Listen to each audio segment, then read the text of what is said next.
7h18 no horário de Brasília. Chegou o momento aqui da nossa agenda do dia, porque o Ibovespa emendou a sexta alta seguida e subiu quase 1% durante o pregão. As bolsas dos Estados Unidos também fecharam em alta após a divulgação dos dados de inflação à produtora. Já o dólar caiu mais uma vez e fechou em R$ 5,44. Sobre esses e outros assuntos, a gente conversa agora com o João Guilherme, sócio da Aware Investimentos. João, muito bom dia, uma excelente quarta-feira para você. Bom dia, Cássio. Bom dia a todos os telespectadores. Sempre um prazer estar aqui com vocês, podendo estar à disposição para sanar todas as dúvidas, né? Perfeito. João, vamos começar então trazendo um pouco mais da repercussão aqui do nosso cenário doméstico, porque os dados de serviço trouxeram, podemos dizer assim, uma surpresa positiva ao mercado. Isso acaba reforçando as expectativas dos economistas de um PIB ali com um desempenho melhor? Então, Cássio, a gente tem que analisar isso pelos dois lados. Realmente, do lado dos dados que vieram agora, os dados são positivos, reforçam o discurso tanto do Campos Neto quanto do Galípolo, que soltou recentemente algumas falas em relação à inflação e em relação à consistência econômica nacional, né? De que no sentido de produção e recuperação econômica, o Brasil está muito consistente. O cenário internacional vem ajudando também. Agora, a questão é entender, de acordo justamente como o Campos Neto falou, a questão inflacionária, no sentido de entender se o processo de desinflação, de fato, está sofrendo uma redução no seu caminhar, digamos assim, né? Na sua velocidade. A desinflação continua, talvez agora, de acordo com o cenário internacional, um pouquinho mais devagar, né? Mas é algo a ser analisado justamente por o período eleitoral nos Estados Unidos, justamente pelo que está acontecendo com os juros historicamente lá no Japão. A gente vê, não é só o Brasil que depende dessa ancoragem de expectativas norte-americanas. O Japão está sofrendo com a mesma coisa. E o Galípolo e o Campos Neto pontuaram muito bem, né? É entender qual o processo de desinflação que está em curso e como, na verdade, o fiscal e o político vão se aliar a...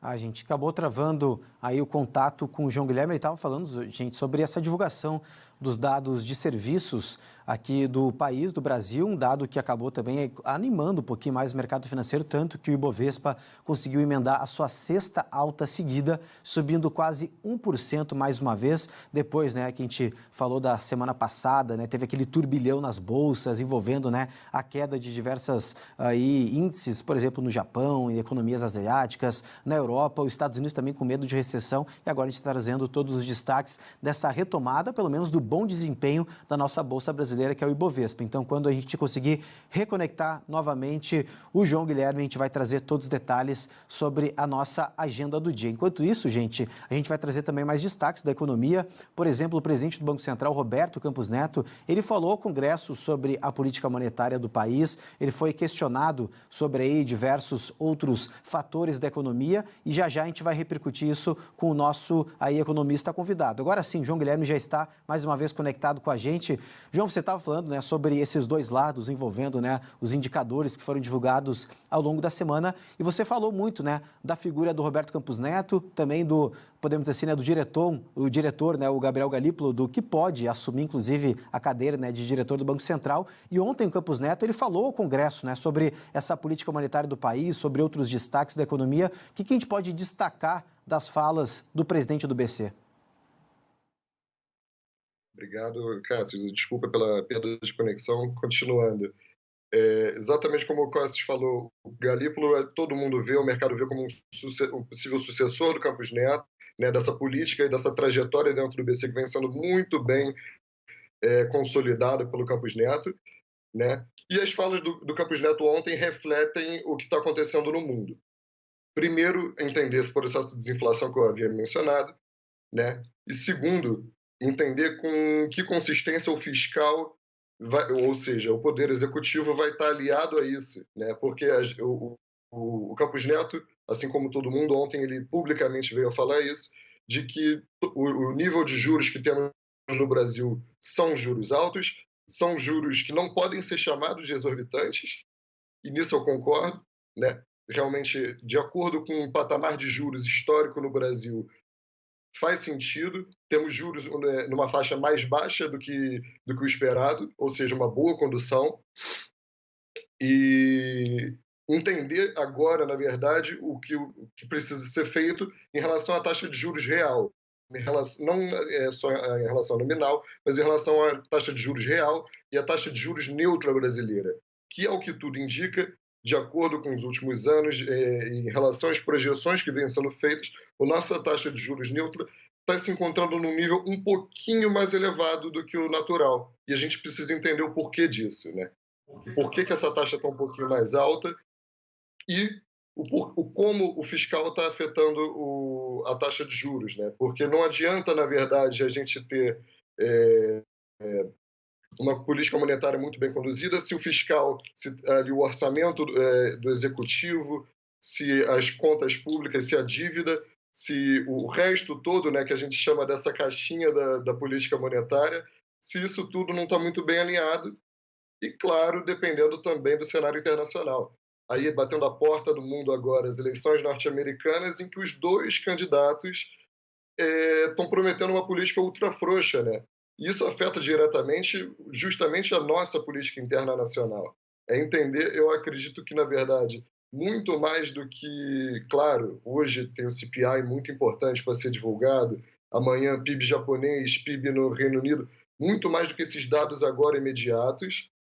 Eu entendo que a política norte-americana não vai ruir da noite para o dia, a economia norte-americana não vai ruir da noite para o dia, é uma política extremamente consistente e uma economia extremamente resiliente, só que existem sinais a serem observados, né? Existem um médio e longo prazo que dá sinais para se refletir com uma atenção um pouquinho maior, justamente pela perspectiva dos dois candidatos à frente da presidência mais importante do planeta, né? Inclusive, eu até vou pegar um gancho nessa resposta, né? Você falou, né, que hoje tem aí a divulgação, né, da inflação ao consumidor. Ontem tivemos também mais dados divulgados em relação à inflação ao produtor, que subiu ali menos do que esperado, né, no mês de julho. Isso, de fato, esses indicadores, dependendo da maneira que eles forem aí apresentados, pode abrir, podendo ser mais portas para o Banco Central americano começar a reduzir as taxas de juros já na próxima reunião, aí a partir de setembro? Com certeza, com certeza. É algo, na verdade, que o mercado já vem precificando, né? O mercado já enxerga não só mais um possível corte de 0,25 pontos percentuais, mas talvez até mesmo um corte de 0,5, né? Pelo Federal Reserve, o Banco Central norte-americano. E o que isso significa? No nosso entendimento, não significa, no primeiro momento, uma recessão. Não significa, como eu estava dizendo, que os Estados Unidos vai desabar da noite para o dia, de que a economia vai muito mal. Agora, tem que se analisar as figuras, né? Os dados de desemprego estão vindo aquém do esperado novamente. Ontem, como o Cássio muito bem mencionou, o PPI, o Índice de Preço ao Produtor, também veio aquém do esperado. Hoje tem o CPI, né?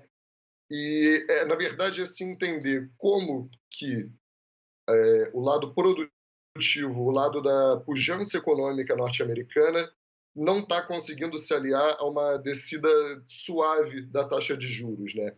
Como o Federal Reserve vai conseguir fazer isso sem causar uma recessão de maiores proporções, isso ainda tendo em vista, claro, o cenário internacional político, diplomático, de fato, né? Que isso afeta diretamente a economia norte-americana envolvida em todos esses conflitos. Seja agora num último gás lá do Zelensky na Ucrânia, seja agora de uma retaliação iraniana em Israel, que tem como principal aliado os Estados Unidos. Isso tudo vai acabar afetando as contas públicas norte-americanas, afetando também o mercado produtivo, o mercado de emprego, tendo em vista que os Estados Unidos é grande produtor bélico mundial, né? Fora isso tudo, entender como o Federal Reserve, que já está com essa missão há 1 ano e meio, de ancorar as expectativas do mercado e sustentar, de fato, o que a gente chama desse dovish, né? Do pouso suave. Perfeito, João. Obrigado pela sua participação aqui na nossa agenda do dia. Foi bom te ouvir sobre esses destaques envolvendo a economia internacional e também a nossa economia doméstica. Uma boa quarta-feira para você. Para você também e para todos os telespectadores. Cássio, muito obrigado. Bom dia a todos.